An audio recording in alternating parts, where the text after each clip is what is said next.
إنا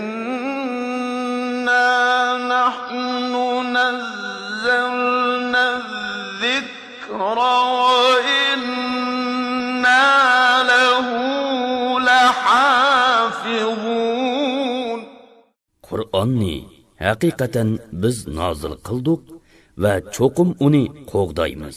Bismillahirrahmanirrahim. Assalomu alaykum va rahmatullohi va barakatuh. Hurmatli o'rgangich qarindoshlar, darsimizni oxirida davomlashtiramiz. Bismillahirrahmanirrahim. Hozirgi darsimizda biz to'xtash belgilari, ya'ni Qur'oni Karimda tilovat o'qigan chog'imizda biz har xil to'xtash alomatlarini uchratamiz. Shularningki qanday ma'nolari bor, qayerda to'xtaymiz, qaysi belgida to'xtaymiz, qaysi belgida to'xtamaymiz, shular bilan tanishib chiqamiz. Qur'oni Karimda uchraydigan to'xtash yoki to'xtamaslik belgilari mana shu tuvandagidek. Birinchisi kichik bir mim bor, uzuk mim. Uzuk mim deymiz, quyruqsiz. Quyruqsiz mim, uzuk mim. Bu kichik mim ikki xil bo'ladi. Birisi quyruqliq mim deymiz, uzun. Quyruqliq mim bu iqlobninki. Ya'ni sakinlik nun va tanvinning hukmlaridan biri bo'lgan iqlobninki mimi bo'ladi. Ya'ni shuni dalolat qiladi. Endi mayadiki mim, ma qarasak mana uzuk bir mim, quyruqsiz mim. Qur'oni Karimda to'xtash zarurligini shu oyatda, ya'ni shu yerda shu mim qo'yilgan yerda to'xtashning zarurligini ifodalaydi. Cho'qim shu mim bor yerda biz to'xtaymiz. Cho'qim to'xtashningki belgisi. Keyingisi to. To harfi kelgan yerdami to'xtaymiz. Chunki bu yerda jumlaningki bir mazmunninki oxirlashganligini bildirdi. Bu yerda to'xtaymiz.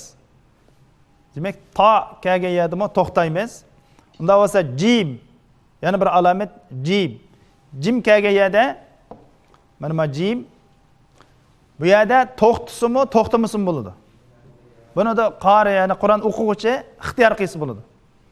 To'xtasin bo'ladi, to'xtamasin bo'ladi. Ulab o'qisin bo'ladi. Yana birisi lam alif. Lam alif. Bu yerda cho'qim to'xtaymiz. Ya'ni ulab o'qishga bo'lmaydi. Lam alif. Bu mimninki qarama-qarshi. Ya'ni mim ulab qilib qolsa, cho'qim to'xtaymiz. Shundaymi? Cho'qim to'xtaymiz ba'da. Lam alif ulab qilib qolsa, to'xtamaymiz. To'xtamaymiz.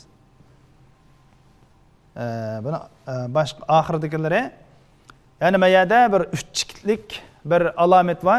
Keyindan keladigan bir 3 chikitlik, 2 qitim kelgan bir alomat bor. Masalan, shu Sura Baqaraning 5-lam chiqadi bu. Bismillahirrohmanirrohim. Alif lam mim. Zalikal kitabu la rayb fihi hudan lil muttaqin. Mushakasa la rayb fihi degan yerda musha qarasanglar, mushu 3 chikitdan mushada ikkisi va ayrim yozilgan 3 dona, 2 dona 3 chikit bor. Mushu belga kelgan yerda qanday to'xtaymiz desanglar, mush ikkisiningki birisi to'xtaymiz. Mushki belginingki birisi to'xtaymiz, ikkilini tang to'xtatsak bo'lmaydi. Ya'ni mush belgi va yerda mush ikkisiningki birisi to'xtaymiz. Masalan, zalikal kitabu la rayb. Birisi to'xtadik, yana birisida ulabmaymiz. Fihi hudan lil muttaqin. Yani birisida ulab etdik. Yoki bo'lmasa keyindikisi to'xtaymiz, 5-dikini ulaymiz. Masalan, zalikal kitabu la rayba fihi hudan lil muttaqin.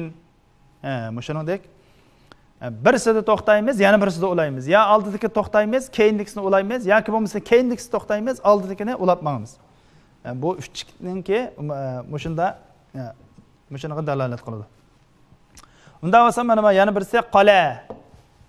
Qala degan bu alomat nimaga dalolat qilsa desanglar, buningda ulab o'qisaqmi bo'ladi, to'xtasaqmi bo'ladi, ammo to'xtasak yaxshiroq.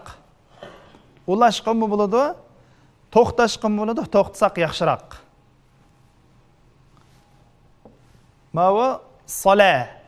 sola degan belgi, ya'ni bu belgi vaqachaqda qanday qilamiz desanglar, buningda to'xtatsak bo'ladi, ulab o'qisak bo'ladi, ammo ulasak yaxshiroq. Bu qalaninki aksi. Qalaninki aksi. Qalada to'xtatsak bo'ladi, ulab o'qisak bo'ladi, to'xtatsak yaxshi. Ammo sola degan yerda to'xtatsak bo'ladi, ulasak bo'ladi, ammo ulasak yaxshi. Ama shunda ikkisini bir-biriga aks bo'ladi. Ma jimni deb aytib ketdik. Bu jimda tanlash ixtiyor Qur'on o'quvchining o'zida. To'xtatsak bo'ladi, to'xtamasak bo'ladi, ikkisi darajasi o'xshash. Ixtiyor o'quvchi bo'ladi. O'quvchida.